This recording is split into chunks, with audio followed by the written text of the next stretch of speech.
When we travel, we often travel for food. Right before we hop onto that plane to go to that dream destination of ours, we often find ourselves checking Google or firing searches into the Google search bar. What are the best places for local food in Bangkok? Where do you find the best street food in Shanghai? Which are the cheapest and best food places in Prague? And the list just goes on.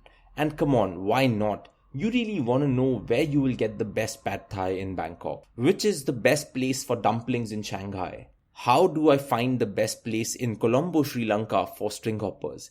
And don't worry, you are not alone. I am the same, and I in fact take pride in traveling for food because food is just such a huge part of the entire travel experience. I certainly am one that believes that if you have good food on your trip is always successful. So today, in this episode of 5-Minute Travel Tips with Neil Patil, we are going to talk about some tips, some tricks in finding the best places for local food while you're traveling.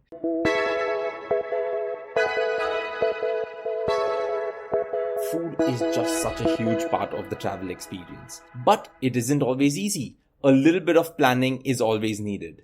Many travelers often take the easy route and stick to the main tourist trips of a particular place and have what I call watered down versions of the local food of that place.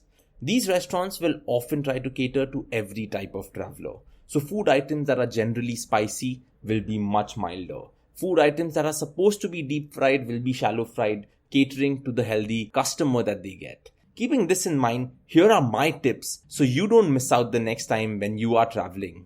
Number 1, dig deeper. Don't always rely on what Google tells you on the first page of the results. Find the local Zomato equivalent of that particular city or place. Find out that website or that blog that the locals refer to. Find out which are the top places on that. For this example, we are going to fly to Tokyo, Japan. When I'm in Japan, I always refer to one website. It is called Tabelog. Anything above 3.5 on that website is a sure gem and you can visit it without any apprehensions. So find out this website, find out that blog, find out where you will discover the food wonders of a particular place. In my opinion, never ever write off a country. There is always something new to find in each and every place. Number 2, eat where the locals eat and try the authentic food. This is simple, this is easy. If you find local people eating at that particular place, you know it is good. And I cannot stress on this enough. The local food is where the party is at. For this, let's go to Bangkok. In Bangkok, I really like a place called Tukla Day at a supermarket called Foodland on street number 5 of the Sukhumvit area. Well, the street is called the Soi in Bangkok, so Sukhumvit Soi 5 is where this restaurant is at. I happened to find this place when I met a local guide, and ever since I have had more than 100 visits to this place. When you are introduced to the places where the locals eat, you will definitely be in food paradise. Number 3. The smaller the menu, the better the food. I put this experiment to the test while traveling through Vietnam, and this was so true.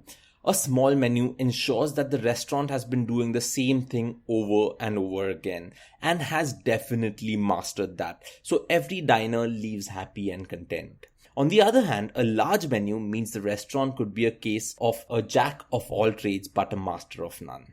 So remember that the smaller the menu, definitely the better the food. Number 4, find the local food market.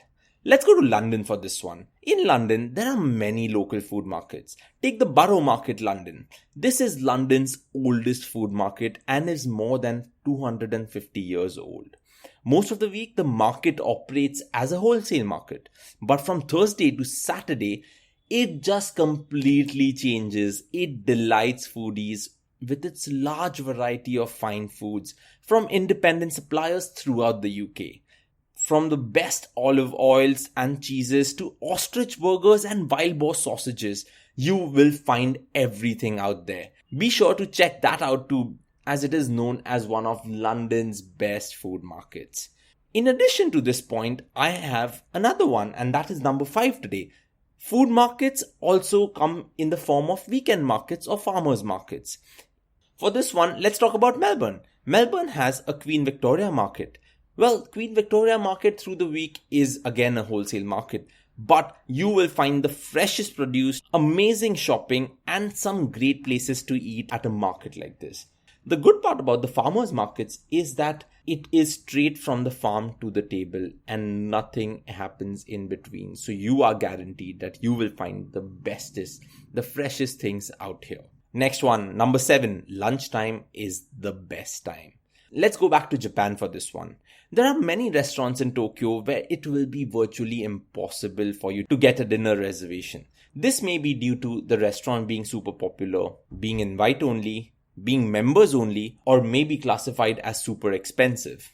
Now, these very restaurants, if you visit them at lunch, will sometimes have a cheaper menu, won't need reservations, and the food will taste just as good. Lunchtime will often also mean that the food arrives faster because they're catering to more guests, because there's no reservations needed, and have that fun and amazing meal quickly and get back onto exploring the city or place that you are in. Finally, number 7 is something that I really like. Queuing up is fun. For this one, let's go to Taiwan, the land of Din Tai Fung. This dumpling house is a personal favorite, which was originally started in Taiwan and is now in more than 14 countries. When you visit Din Tai Fung, you will always find a queue outside. And trust me, this is in fact a part of the experience. Without the queue, without the anticipation building up, it is no fun. So the next time you're looking for a restaurant and see a long queue outside, don't think that, oh, I have to wait 30 minutes, so I'm just going to go find another place. Go stand in line. That 30-minute wait, that hour-long wait will definitely be worth it. And like I said earlier, eat where the locals eat. You will often find the locals queuing up outside these places. So it will definitely be worth it. And with that, it's time for me to sign off this week. I will see you next week with more interesting tips. Until then, take care of yourselves and stay safe. Ciao.